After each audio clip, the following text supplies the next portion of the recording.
innocent man.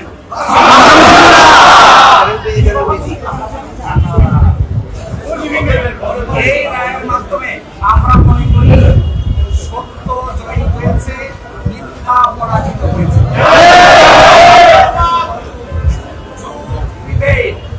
And falsehood defeated. জামাতের এবং বিএনপির 6 জন শীর্ষস্থানীয় নেতৃত্বকে মৃত্যুদণ্ড কার্যকর করা হয়েছে। 5 জন জেলেই কারাবরণ করেছেন, জেলেই মৃত্যুবরণ করেছেন। দুনিয়ার ইতিহাসে এটা নজিরবিহীন নির্যাতনের সামিল।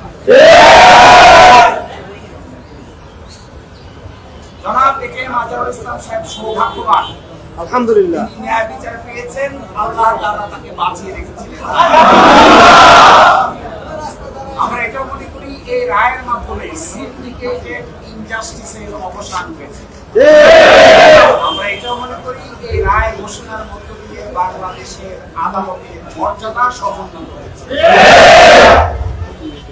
এবং আদালত 4টি অবজারভেশন দিয়েছেন, তার মধ্যে প্রথমটি বলেছেন রায়ে বাংলাদেশ সহ এই ভারতীয় সাবকন্টিনেন্টের ক্রিমিনাল বিচার ব্যবস্থার পদ্ধতি চেঞ্জ করে দেওয়া হয়েছিল, এটা ছিল সবচেয়ে বড়। আরো বলেছেন আদালতের সামনে উপস্থাপিত সাক্ষ্য প্রমাণ অ্যাসেসমেন্ট করা ছাড়াই জনাব এটি মাজারুল ইসলাম সাহেবকে ফাঁসি দেওয়া হয়েছিল। এবং আরেকটি ইম্পর্টেন্ট কথা বলেছেন পৃথিবীর ইতিহাসে এটি একটি ট্র্যাভেস্টি অফ ট্রুথ, অর্থাৎ বিচারের নামে অবিচার। আরো বলেছেন এর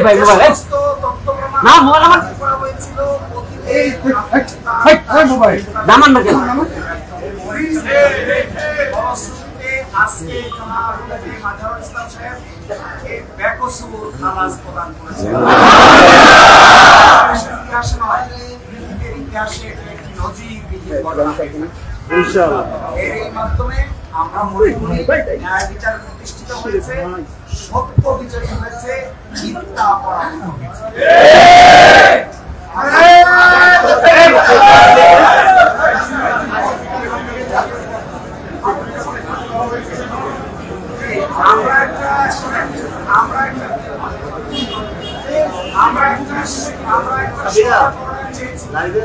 অ্যাডভান্স অর্ডার চেয়েছি, এই অ্যাডভান্স অর্ডারটা আদালত মঞ্জুর করেছেন।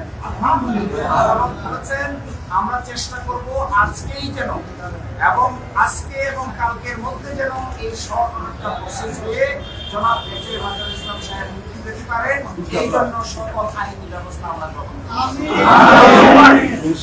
আর আরেকটা প্রেস কনফারেন্স আছে 11:30টায় বাংলাদেশ জামাত ইসলামীর পক্ষ থেকে বিজ্ঞপ্তি বেরিয়ে আসছে।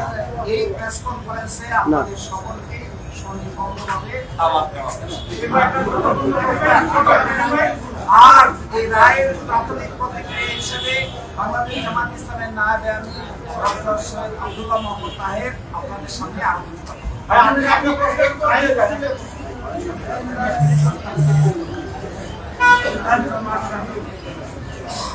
ভাই মোবাইলটা না পেছন না একটু ভাই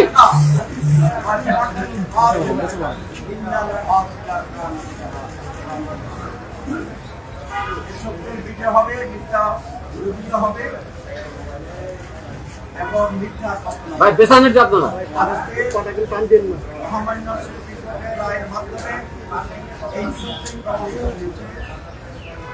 ছুটি করেছে, সত্যের বিজয় হয়েছে, সত্যের বিজয় হয়েছে, সত্যের বিজয় হয়েছে। আজকে 11:30টায় সাংবাদিক সম্মেলন হবে, সেখানে আমাদের ধন্যবাদ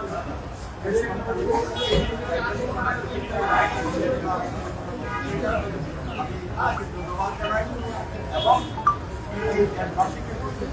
আমি ধন্যবাদ জানাই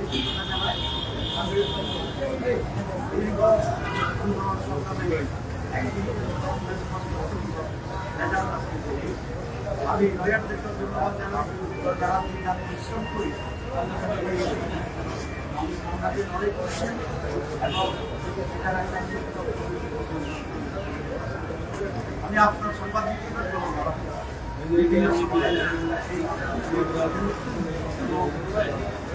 এই ভাই বসেন না।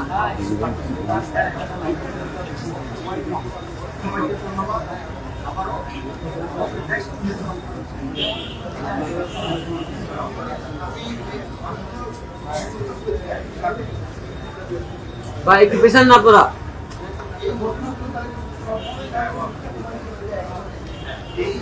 এই রায়ের মাধ্যমে আনা হয়েছিল সাংবাদিক আদালত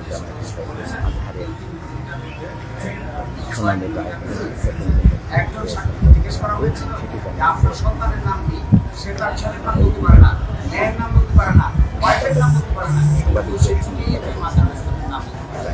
এই রায়ের মাধ্যমে এই আগে রায়ের যে সমস্ত ফাইন্ডিং ছিল, এই মিথ্যা সাক্ষ্যের উপর ভিত্তি করে যে সমস্ত সাজা দেওয়া হয়েছিল সবই আজকে অসত্য প্রমাণিত হলো এবং তাকে বেকসুর খালাস প্রদান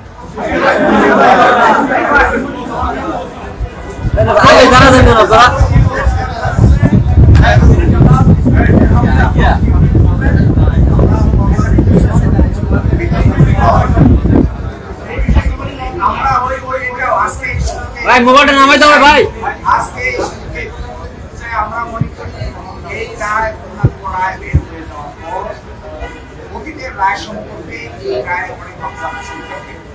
আমরা মনে করি সরকারের উচিত হবে এই পূর্ণাঙ্গ রায় প্রকাশ হওয়ার পরে একটা রিভিউ বোর্ড গঠন করে অতীতের রায়গুলোকে পুনর্বিবেচনা